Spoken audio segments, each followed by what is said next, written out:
নমস্কার বন্ধুরা, আপনার ভালোবাসার মানুষ যার সঙ্গে আপনি রোমান্টিক কানেকশানে আছেন, সে আপনাকে কি বলতে চায়, এমন কোনো কথা যেটা হয়তো মুখে আপনাকে সরাসরি সামনে বলতে পারছে না, কিন্তু তার মনের মধ্যে হিডেন ফিলিংস আছে। এটা কি আছে তার হিডেন ফিলিংস, চলুন আমরা একটুখানি দেখে নেব।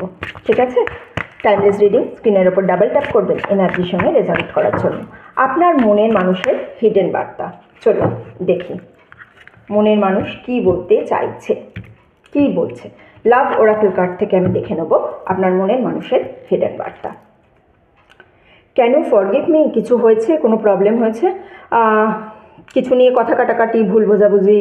সো আপনার পার্সন বলছে can you please forgive me? ক্ষমা করে দিতে পারবে কি তুমি আমাকে? I could lose myself in you, আমি নিজেকে আপনার মধ্যে হারিয়ে ফেলি। তো ইয়েস, পার্সন কিন্তু খুব খুব বেশি গিল্ট ফিলের মধ্যে আছে। Can we work this out? আমরা কি এই জিনিসটাকে নিয়ে, মানে মোট কথা কিছু ভুল বোঝাবুঝির জায়গা থেকে পার্টনার বেরিয়ে এসেছে, পার্টনার আপনার কাছে ক্ষমা চাইছে।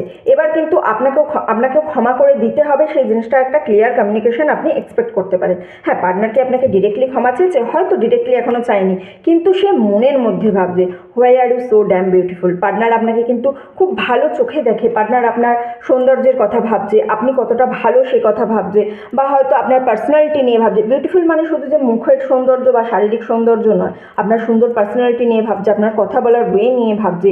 পার্টনার আপনাকে নিয়ে মনে মনে ভাবছে হ্যাঁ, I somehow trust you. Partner কিন্তু এখন সময় এসে গেছে যে কোনো কারণে হয়তো আপনাদের মধ্যে যে ভুল বোঝাবুঝি হয়েছিল, সেটা এই কারণে যে আপনার বিশ্বাসযোগ্যতার ওপরে কথা তুলে দিয়েছিল, কিন্তু পার্টনার আপনাকে এখন জানাচ্ছে আপনাকে সে বিশ্বাস করে। সো ফরগিভ মি করতে পারবেন কিনা, পার্টনারকে ফরগিভ করতে পারবেন কিনা, সেই নিয়েই পার্টনার এখন খুব চিন্তিত। দেখুন, কথা বলুন। আলটিমেট দেখুন, যে কোনো প্রবলেমের সলিউশন হচ্ছে কথা। হ্যাঁ, বড় বড় দেশে বড় বড় দেশ নেতাদের মধ্যে এক টেবিলে বসে কন্ট্রাক্ট সাইন হচ্ছে। সো কথা বলা ইজ ইম্পর্টেন্ট। কিছুটা কথা বলুন, কথা বলে প্রবলেম শর্ট আউট করার চেষ্টা করুন।